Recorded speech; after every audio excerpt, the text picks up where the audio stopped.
بہت بڑا سوالیہ نشان ہے۔ اور اس کے ساتھ ساتھ میں یہ مطالبہ کروں گا کہ ارشد شریف کے قاتلوں کو فوری طور پر گرفتار کیا جائے، خواہ وہ ملک کے اندر ہیں یا ملک سے باہر ہیں، اور اس کی ٹرو پکچر سامنے لائی جائے، اور یہ بھی بتایا جائے کہ اس کے خلاف 16 سے زائد ایف آئی آریں کس نے کٹوائی تھیں،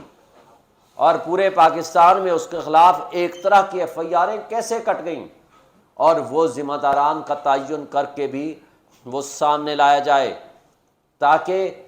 ان کی فیملی کو انصاف ملے۔ اس لیے کہ لوگ جو حق کی آواز اٹھاتے ہیں، تاکہ جو لوگ لوگوں کو سچ بتاتے ہیں تو ان کے اوپر اس طرح کا جبر اور تشدد جو کچھ ہوا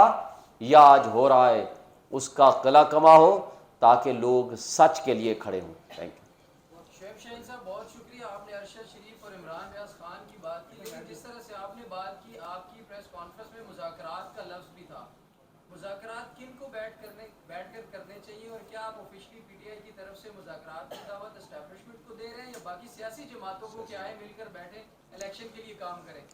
اسٹیبلشمنٹ کے لیے ہمارا واضح پیغام ایک سے زائد مرتبہ میری تمام پریس کانفرنسز میں سن چکے ہیں کہ وہ اپنے آئینی حدود میں رہ کر کام کریں۔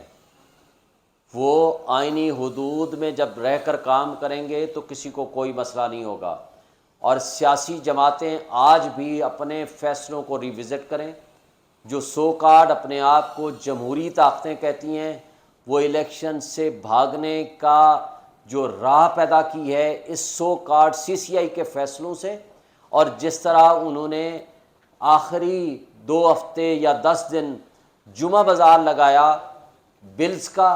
ایکٹس بنانے کا، وہ اپنے آج ان فیصلوں پہ معذرت بھی کریں۔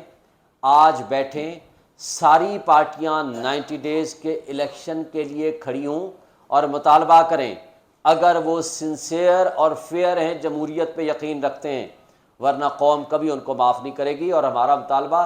جمہوری اور سیاسی طاقتوں سے ہے، اگر وہ اپنے آپ کو قوم کے سامنے شرمندگی محسوس کرتے ہیں یا وہ سمجھتے ہیں کہ ہم آئین پہ عمل درآمد کرنے کے لیے تیار ہیں، تو ہم سمجھتے ہیں کہ وہ سامنے آئیں۔ جس طرح میں نے پہلے بھی کہا، دیر آیت درست آیت پیپلز پارٹی کو، اگر وہ 90 دن کا مطالبہ کر رہے ہیں تو درست بات ہے، ہم اس کو اپریشیٹ کرتے ہیں،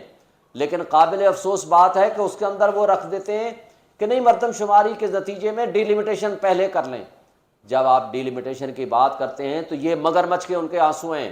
اس کا مطلب ہے کہ وہ 90 ڈیز میں الیکشن نہیں چاہتے، اس لیے وہ ڈی لمیٹیشن کا شوشہ پہلے بھی چھوڑا اور اب بھی چھوڑ رہے ہیں۔ ویئرایز پی ایم ایل این کسی صورت الیکشن میں آنے کو تیار نہیں، کیونکہ ان کو نظر آ رہے ہیں انہوں نے جو تباہی اس ملک میں بچائی ہے۔ الیکشن ہونے جا رہے تھے، 4 مہینے وہ کہتے ہیں کہ ہمیں حلقہ بندی کرنی ہوگی، تو اسی طرح کا ماڈل اکنامک اسٹیبلٹی کے لیے بنگلہ دیش میں بھی 2006-2008 میں امپلیمنٹ کیا گیا تھا۔ کیا پاکستان میں اس طرح کا ماڈل آپ دیکھتے ہیں کہ کیئر ٹیکر گورنمنٹ کو اس کو پرولونگ کیا جا سکتا ہے؟ میرے بھائی، بنگلہ